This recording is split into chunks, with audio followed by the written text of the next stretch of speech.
was practically raised by YouTube beauty gurus and tutorials.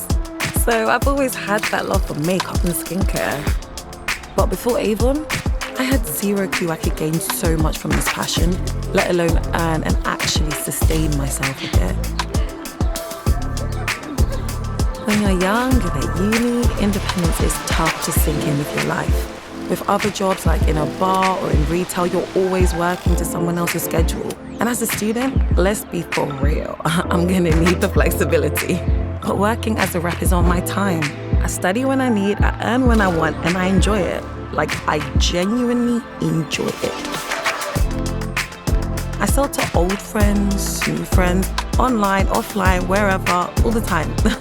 But being on socials definitely helps, which I am a lot-ish. No, I'm on it a lot. I'm convinced I invented the algorithm, seriously. I get DMs about products, beauty advice, even about repping. There's a whole community of people out there using something they love to get where they want to go, and it's kind of amazing to be part of it.